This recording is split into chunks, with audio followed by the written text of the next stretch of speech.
आप भी हर मंथ की 30th के बाद अपने अकाउंट बैलेंस को देखकर स्ट्रेस हो जाते हैं? क्या आपको लगता है कि आपकी सैलरी खत्म होने से पहले खत्म हो जाती है? अगर ऐसा है तो आप अकेले नहीं हैं। इंडिया में हर दूसरा वर्किंग प्रोफेशन यही सोचता है। ये सिर्फ सैलरी का इशू नहीं है, ये फाइनेंशियल प्लानिंग का मामला है। मान लो अगर आप 30,000 अर्न करते हो तो आप इसको कैसे मैनेज कर सकते हो कि ना सिर्फ आप अपने मंथली एक्सपेंसेस को कवर कर पाएंगे बल्कि फ्यूचर के लिए भी सेव कर पाएंगे, और ये सब बिना किसी टेंशन के। Ready to turn your financial life around? चलिए शुरू करते हैं।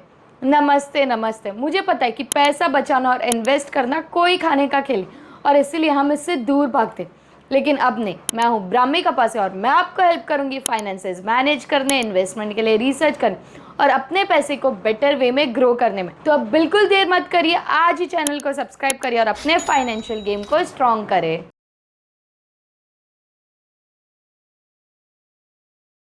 फाइनेंशियल प्लानिंग का सबसे पहला स्टेप है बजटिंग। एंड डोंट वरी, मैं आपको ट्रेडिशनल रूल 50-30-20 फॉलो करने नहीं बोलूँगी, क्योंकि ये ट्रेडिशनल है और शायद ही हम इंडियंस के लिए रेलिवेंट नहीं है।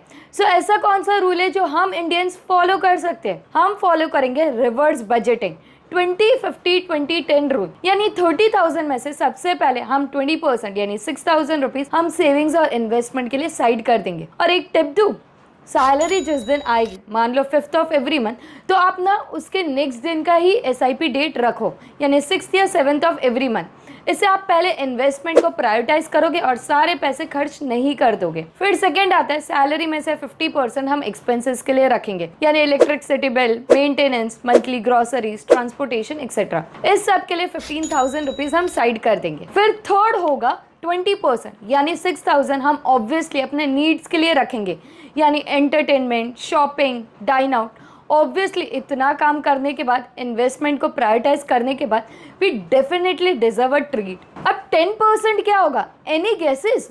ये होगा प्योरली हमारे फेस्टिवल और फैमिली सपोर्ट के लिए। देखो, हम रहते हैं इंडिया में, इतने सारे फेस्टिवल्स है, Holi, Diwali, Navratri and so many festival. तो खुशियां अपनों के साथ बांटेंगे, राइट? फैमिली मेंबर्स को गिफ्ट देना फेस्टिवल्स पर, सबका बर्थडे मनाना, खुद का बर्थडे एंड व्हाट नॉट। सो 10% यानी 3,000 हर मंथ आप अपने फेस्टिवल और फैमिली सपोर्ट के लिए साइड रख सकते हो। ये हो गया आपका मॉडर्न प्रॉब्लम का मॉडर्न सोल्यूशन, रिवर्स बजटिंग, जहाँ आप कितना पैसा किस चीज के लिए यूज करोगे उसको आप फोन में नोट्स में लिख के रखो। अगर सैलरी 50,000 है, उसके अकॉर्डिंग 20-50-20-10% में डिवाइड करना होगा। Now step 2, emergency fund. I know ये बहुत सुना है आपने, इसलिए कुछ नया बताऊंगी। इमरजेंसी फंड क्या लगता है? सिर्फ बीमार होना इमरजेंसी है? नहीं ब्रो, इमरजेंसी कुछ भी हो सकता है। मान लो अचानक से बॉस ने धक्का मार दिया ऑफिस से और अब 4 महीना जॉब ढूंढने में लग गई, या फिर गर्लफ्रेंड को बाइक पे घुमाने लेके गए और बारिश इतनी हुई कि बाइक का इंजन खराब,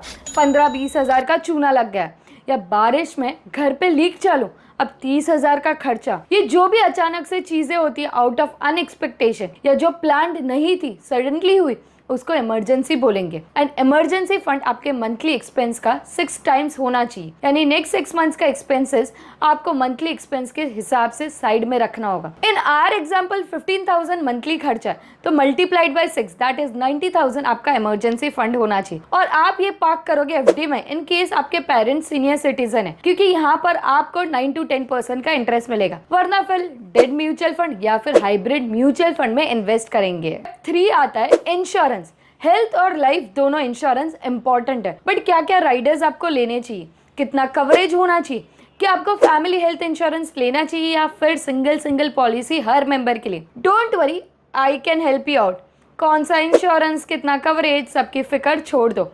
आप सिर्फ 1-on-1 कंसल्टेशन कॉल बुक करो फॉर 1 hour, जो सिर्फ 19 रुपीज का है, and then I will properly guide you not just with insurance but also with your investments. इसके लिए डिस्क्रिप्शन में लिंक दी है, आप कंसल्टेशन कॉल बुक कर सकते हो। स्टेप 4, अब जो आपने 6,000 रुपये इन्वेस्टमेंट के लिए रखा है वो इन्वेस्ट भी तो करना होगा। तो देखो, ये ना आपके एज पे डिपेंड करता है कि आपको कितना इक्विटी में इन्वेस्ट करना चाहिए, कितना गोल्ड में, कितना बॉन्ड्स में, और आपका रिस्क टेकिंग कैपेसिटी के हिसाब से आप हाई रिस्क या मॉडरेट या कंजर्वेटिव रिस्क हो सकते हो, और उस बेसिस पर आपके फंड्स आपको अलोकेट करने होंगे। मान लो कोई कंजर्वेटिव रिस्क टेकर है और 50 इयर्स का है, तो उनका स्मॉल कैप में और इक्विटी प्रोपोर्शन कम रहेगा और गोल्ड और बॉन्ड में ज्यादा इन्वेस्ट करेगा वो। और गोल्ड को अंडर एस्टिमेट मत करना भाई, पिछले 6 महीने में 15% का रिटर्न दिया और सिल्वर ने 1 साल में 48% का। So yes, we need to diversify according to our age, risk appetite. I can help you with this also, कौन सा म्यूचुअल फंड, कितना अलोकेशन, किस में जाना चाहिए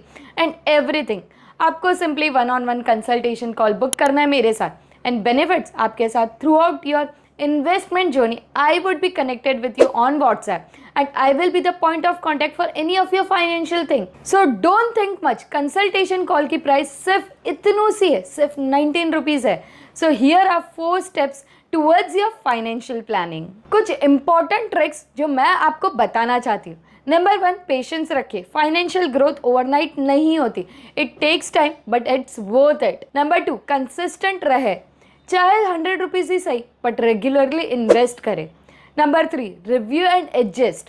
हर साल एटलीस्ट एक बार अपने फाइनेंशियल प्लान को रिव्यू करें और नेसेसरी एडजस्टमेंट करें। हर किसी की फाइनेंशियल सिचुएशन अलग होती है। जो प्लान मैंने बताया वो एक जनरल गाइडलाइन है, आपको अपनी स्पेसिफिक सिचुएशन के हिसाब से उस प्लान को कस्टमाइज करना होगा। अगर आप कंफ्यूज रहे या आपको लगे कि नहीं मैं अकेला ये सब नहीं मैनेज कर पाऊंगा, तो बिल्कुल डरे मत गाइडेंस लेने से। As I earlier mentioned, मैं आपकी हेल्प के लिए ऑलवेज अवेलेबल हूँ। मेरे 1-on-1 कंसल्टेशन सेशन में हम आपकी स्पेसिफिक फाइनेंशियल सिचुएशन को एनालाइज करेंगे और आपके लिए एक कस्टमाइज्ड फाइनेंशियल प्लान बनाएंगे, और ये सब सिर्फ 19 रुपीज में। The best time to start was yesterday, the next best time is now. चलिए शुरू करते हैं एक बेटर फाइनेंशियल फ्यूचर की तरफ सफर, क्योंकि जब आप फाइनेंशियली स्ट्रांग होंगे तब आप अपने ड्रीम्स को भी स्ट्रांगली सपोर्ट कर पाएंगे।